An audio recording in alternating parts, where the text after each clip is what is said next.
do Pai, e do Filho, e do Espírito Santo. Amém.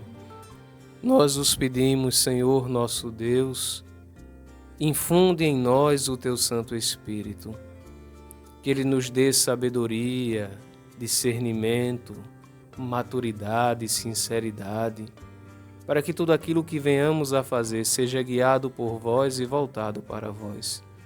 Tudo isto te pedimos por meio do vosso Filho Jesus Cristo, que convosco e o Espírito Santo vive e reina para sempre. Amém. Em nome do Pai, do Filho e do Espírito Santo. Amém. Então, querido irmão, querida irmã, semana passada nós fizemos uma ligeira interpretação, uma ligeira introdução, uma ligeira apresentação daquilo que era o livro do Apocalipse. Falamos de quem escreveu, qual a data que escreveu, por que escreveu, quantas partes o livro foi escrito, e terminávamos dizendo naquele momento que o livro do Apocalipse, ele tinha uma intenção. Qual era a intenção do autor? Era consolar os cristãos em meio às tribulações.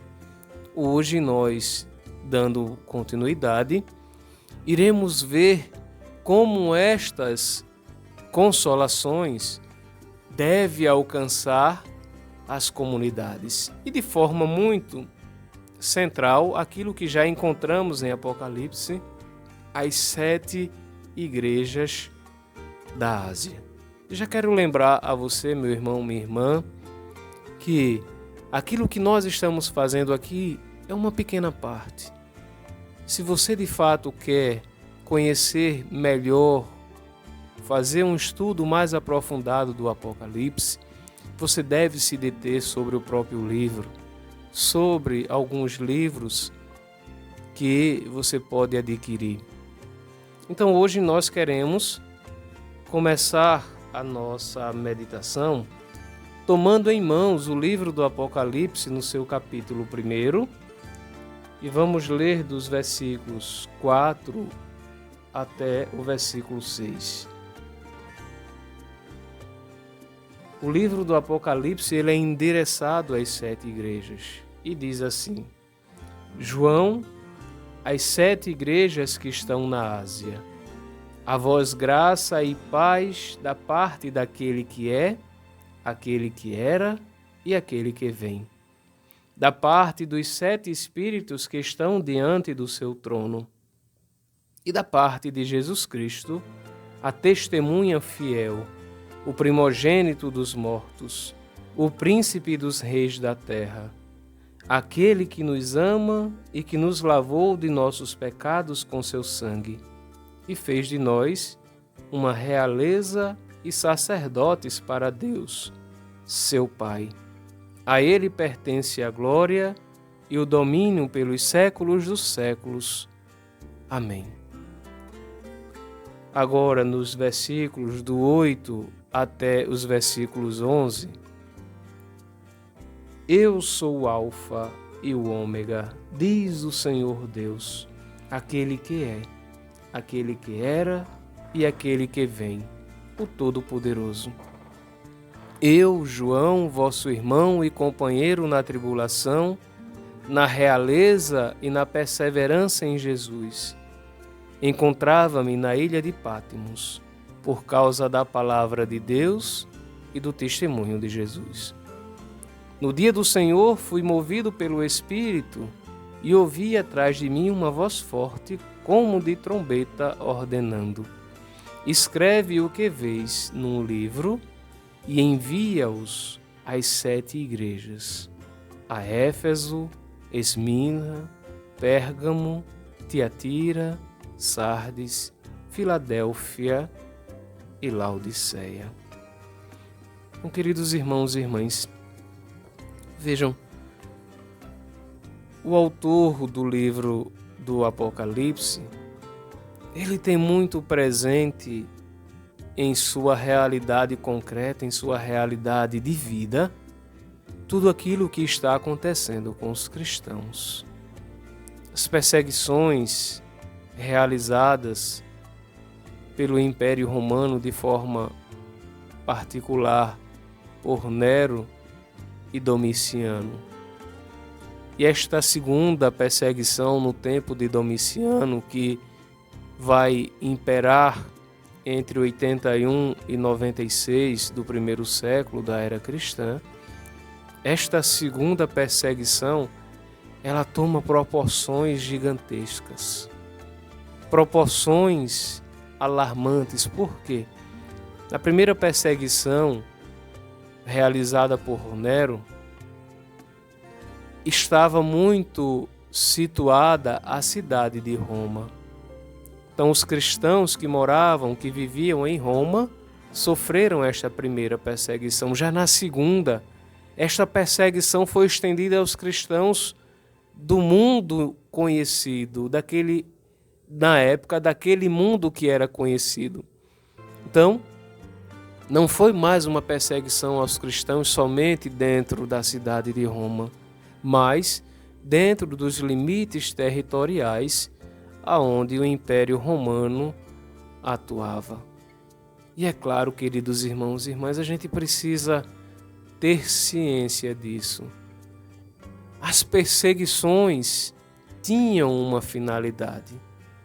Esta finalidade das perseguições era para que os cristãos se sucumbissem ao poder imperial e oferecessem o culto ao imperador, fazendo dele o seu Deus. Coisas que os cristãos não aceitavam. E por isso, diante da negativa dos cristãos em adorar ao imperador, de fazerem uma adesão à religião oficial do Estado romano, muitos cristãos foram martirizados, foram mortos, assassinados. Muitos foram como que palhaços. Palhaços no sentido de serem colocados numa arena onde as pessoas ficavam nas arquibancadas, e estes palhaços, estes cristãos, ali no meio da arena, deveriam lutar para a sua sobrevivência com leões. Meus irmãos, eram tempos difíceis, tempos de tribulações, tempos de dor. E por isso mesmo, muitos abandonavam a fé. Muitos deixavam de seguir a Jesus.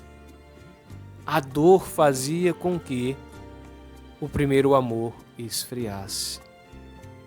E é por isso, queridos irmãos, que nós iremos ver muito presente logo no início do livro algumas atitudes de falsos mestres, de falsos apóstolos, de falsos profetas, que queriam fazer com que a fé cristã se tornasse conciliável entre Jesus e o paganismo.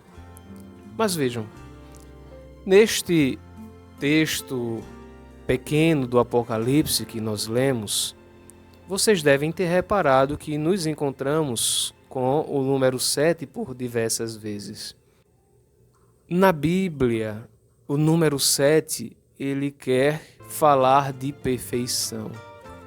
Ele revela a perfeição de Deus. João já coloca dizendo que ele estava diante da perfeição divina, ele estava diante de Deus quando ele recebe a ordem de escrever o livro. E esta ordem acontece num período concreto da vida de João, no qual ele experimenta as mesmas sensações, os mesmos sentimentos, as mesmas dores que os cristãos sentem espalhados nas 7 igrejas. E por que somente 7 igrejas? Porque na representação do número 7, da perfeição, da totalidade, João está escrevendo para todas as igrejas presentes no mundo daquela época. Como a palavra de Deus ela é viva e eficaz, estas mesmas exortações servem para nós no tempo de hoje. Então, queridos irmãos e irmãs, estas igrejas, elas têm muito presente aquilo que de certa forma ainda acontece conosco hoje. E é por isso que eu também já convido a você a, como um exercício de casa, como uma tarefa de casa, de lermos juntos em casa os capítulos 2, 3 do livro do Apocalipse, para conhecermos bem as mensagens e as exortações que João oferece a essas 7 igrejas. Hoje nós iremos somente falar aqui um pouco por alto, mas convido você a fazermos essa experiência em casa, de lermos juntos os capítulos 2 e 3 do livro do Apocalipse. Então, queridos irmãos, diante de todos os problemas que eram enfrentados pelas comunidades, como disse, as perseguições, os martírios, o abandono da fé, São João ele vai apontando aqueles que de uma forma real, física, causam danos às comunidades e que talvez as comunidades não se deem conta. Por exemplo, os falsos apóstolos que nós encontramos no capítulo 2, no versículo 2. Vejam como está escrito lá. Conheço tua conduta, tua fadiga e tua perseverança. Sei que não podes suportar os malvados. Pusestes à prova os que diziam apóstolos e não são, e os descobriste mentirosos.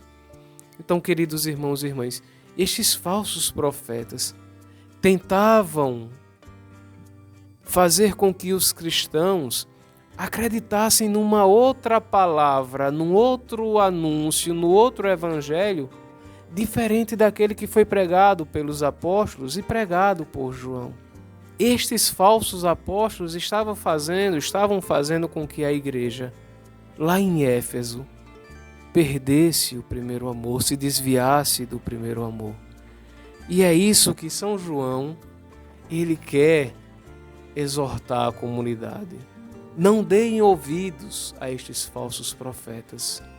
Acreditem no evangelho que foi anunciado, porque aquele que há de vir, ele vencerá o mal. Ainda na igreja de Éfeso existia um grupo chamado de Nicolaístas. O que seria este grupo?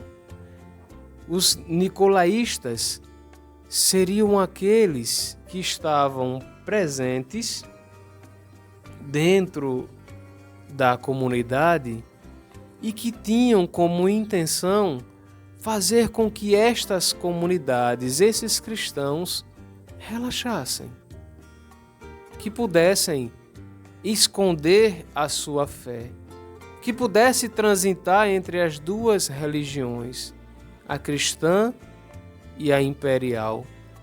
E São João vai dizer: entre vocês estão estes grupos, os nicolaístas. Vocês devem suportar a estas doutrinas, porque são pessoas que não se converteram ao cristianismo. São pessoas que estão a enganar. Ainda no capítulo 2, agora, por ocasião da exortação à igreja de Tiatira, São João vai falar a respeito de uma profetisa chamada Jezabel. Vocês vão encontrar lá no capítulo 2, no versículos 20, e também uma referência no versículo 24. Jezabel era aquela que fazia com que os cristãos, as comunidades fossem enganadas. E neste engano, os cristãos se submetessem a um relacionamento com aquilo que era próprio dos ídolos. Então vejam, estes problemas enfrentados pelas comunidades e denunciados por João às igrejas, tinha como fundamento exortá-los, ajudá-los a viver bem a sua fé. Para João é importante que as igrejas não caiam no laxismo. O que é isso, Genildo, o laxismo? É justamente um relaxamento das atitudes morais. São João quer dizer às igrejas: mantenham-se fiéis, permaneçam fiéis, continuem buscando a santidade. Não permitam que as atitudes morais, que aquilo que não é da vontade de Deus faça parte da vida de vocês. Mas, sobretudo, suportem as dores, porque existia também, já nas comunidades, uma corrente que prezava pela indolência, que diziam que a dor não era da parte de Deus, que a dor não era permitida por Deus. E como entender os martírios? Como entender as perseguições? Se eu não sou capaz de entender que por amor a Deus tudo devo suportar, então a minha fé é em vão. É por isso que São João vai já alertar as igrejas a respeito destes pensamentos. E é claro, queridos irmãos, a igreja de Éfeso, a igreja na qual São João foi o fundador, porque a tradição diz que São João vai para Éfeso e leva Maria depois da morte e ressurreição, a ascensão de Jesus ao céu, para lá tomar conta, atendendo ao pedido de Jesus na cruz. A igreja de Éfeso é aquela que experimenta por meio do apóstolo João o amor de Deus.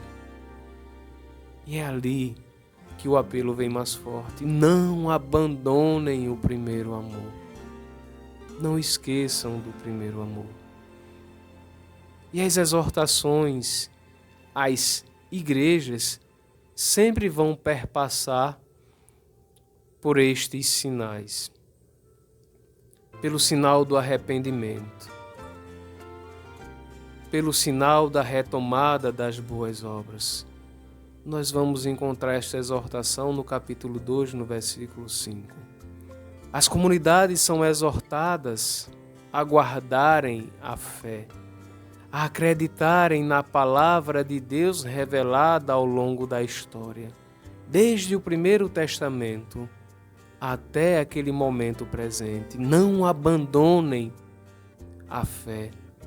Guardem a palavra de Deus, porque ela é a garantia que nós temos que o bem vencerá o mal. São João quer consolar as comunidades. Comprovem isto que eu estou dizendo no capítulo 2, versículos 25, no capítulo 3, versículos 11. São João vai dizer: permaneceis firmes, permaneçam firmes, pois é diante da provação que Deus vai encontrar aqueles que Ele salvará. E sobretudo, queridos irmãos, São João vai dizer: não sejam mornos, sejam decididos, não sejam mornos. Mornos no sentido de estarem uma hora num lado, uma hora no outro.